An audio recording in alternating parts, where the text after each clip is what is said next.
It's true. It sucks. I can't make this up. Group exercise absolutely sucks, especially for your long-term progress. Today we're going to dive into why that is. Let's talk about it.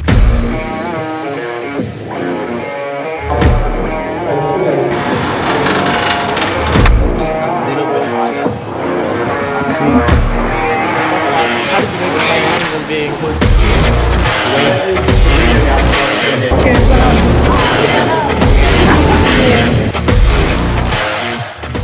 Welcome back to the channel, everyone. Simanga Makonjapa. I am a personal trainer and an online coach.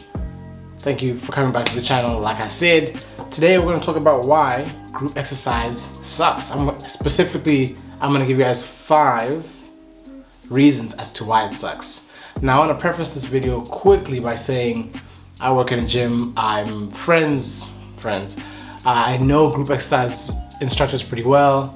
I know the kind of stuff that they do. Not all of them, of course. I'm just making a general statement, but obviously I'm being a little bit hyperbolic when I say that it sucks.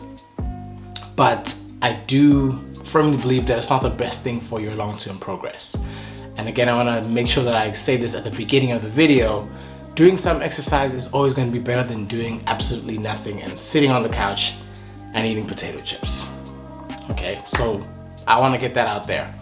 Group exercise also has a couple of great things about it in terms of getting people together, building that sense of community, helping people be consistent, especially when they start their fitness journeys, because it's a lot less daunting to be in a space where a lot of us are in there. We're all kind of newbies, so then no one kind of laughs at anyone. No one feels like they're being judged by anyone, because we all suck together. And there's a spirit of camaraderie because we're all trying to get through this thing that we know we need to do together. So don't get me wrong. I know group exercise is good at certain things, but the reason why I'm saying and I'm making this video is because there's a point where it stops and you need to go to the next level to reach and attain your next level of results, next level of adaptations, all that kind of stuff. And we're going to talk about that in this here video. So right off the bat, please make sure you give me one of those. Subscribe to the channel if you haven't already. And let's get right to it. Reason number 1 why group exercise sucks. Okay, group exercise isn't the best because it's not individualized. So when you work with a person as a trainer, you find out what the person's goals are, where they are right now, where they're trying to go. And certain people might be fast responders, certain people might need to work on their mobility a lot more before they start really getting into exercise. There's just so many moving parts than just I'm a beginner and I want to start exercising. That person could have a great exercise history. They maybe stopped exercising a year ago, but then now they want to get back into it. Or maybe there's someone else who hasn't exercised ever. So there's so many moving parts, and it's the best case scenario would be if you worked with a trainer and then the trainer would individualize something for you. But again, I'm just making you guys aware of this is why it's not as great, because if we put all those people in a room and then they start doing a certain class that maybe demands a certain level of them, some people might be okay, some people might not be. It can almost cause these are the top students at the front, and then you almost relegate yourself to the back because you feel like you're not as good. So that's reason number 1. It's not as good because it's not individualized. Reason number 2, and again, maybe they're not in any particular order, but this one is definitely up there as well. Being someone who's very form conscious and very conscious of biomechanics, how your body moves in space, and while you're actually exercising, there's a lack of focus on technique and form. And I don't even necessarily blame it on the instructors. It's the big box gym model of getting people in the gym, because group exercise is just great at that. But with that being said, it's really bad.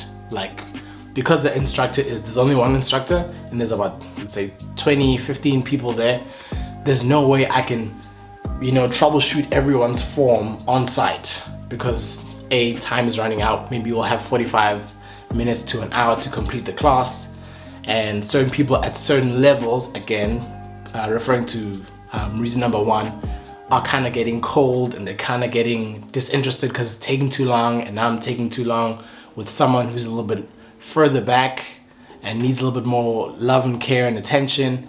Because of those reasons, those all snowball, and then we can't pay attention to each person's form, how that person might move, because also each person's built differently, and even that will have an impact on how a person can or cannot do an exercise. So again, poor focus on form, and group exercise classes are not that great at addressing and troubleshooting those errors when they occur in real time. So again, just another thing to be wary of. Alrighty, and then number 3, the other point I put here is they're bad for long-term progress, and I said that earlier, but the main thing I'm trying to get at here and tout to you guys is they're bad for long-term progress, because a key thing, especially in strength training, is progressive overload.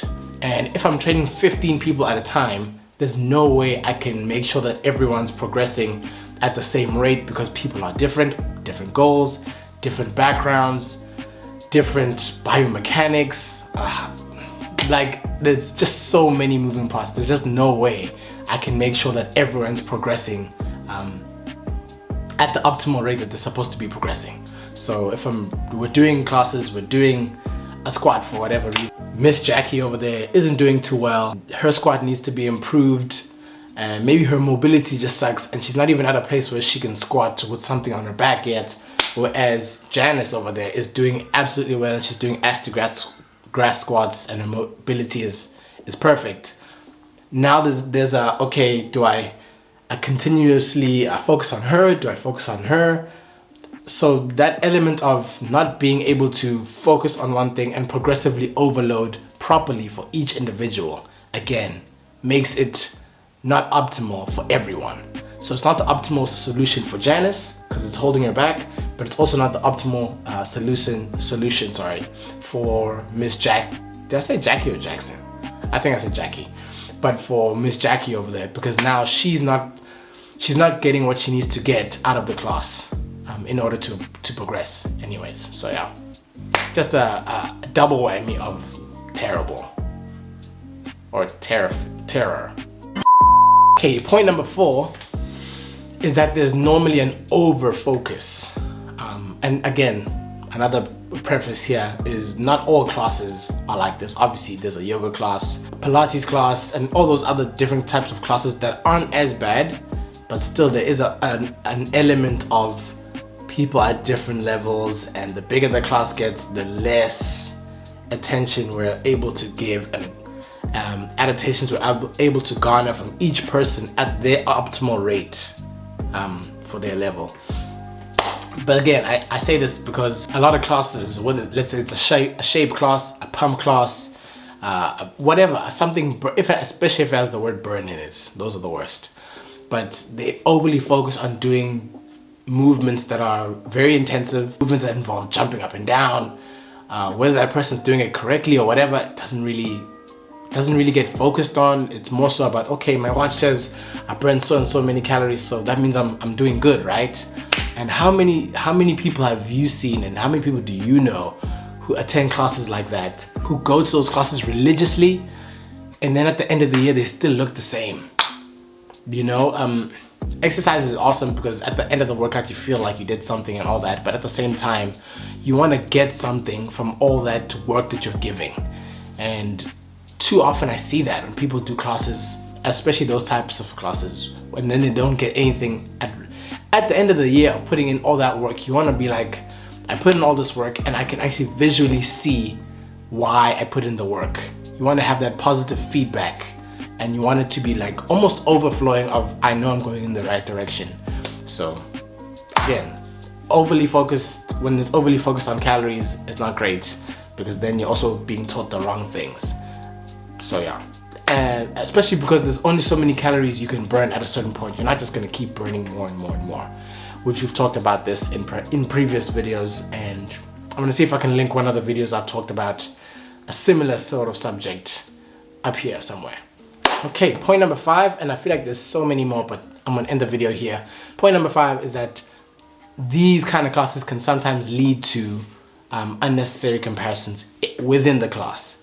Now you can have these kind of comparisons in the gym in general with people you see, and you might compare yourself to someone over there who does whatever, who's similar built to you, but then maybe they're just further along the journey or whatever the case might be. But I find that in a class setting, it's a little bit more pronounced because everyone's together and it's a class. We're all one in this class. And then, like I said, the top students would be at the front, and then the not so good people are at the back.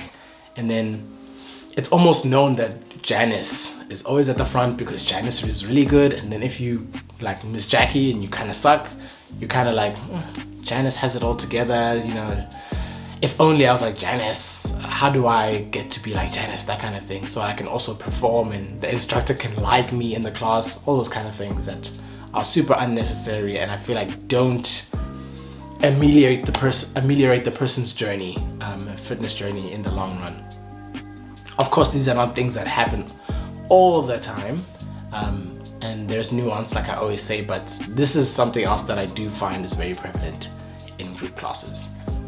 Right, that is the video, guys. Thank you so much for watching. Please make sure you leave me a like, and I'm gonna leave the description, I'm gonna leave the link, sorry, why am I saying description? I'm gonna leave the link to the starter pack program. If you are interested in the starter pack program, if you don't know what the starter pack program is, it's a program that I made for the beginner, someone who's starting out in the gym, doesn't know what to do, and really needs help in getting a kickstart when it comes to their fitness journey. The link for that is going to be in the description. Thank you for watching, guys. Thank you so much for watching. Make sure that you like the video, subscribe to the channel if you haven't already, and I will see you guys in the next one.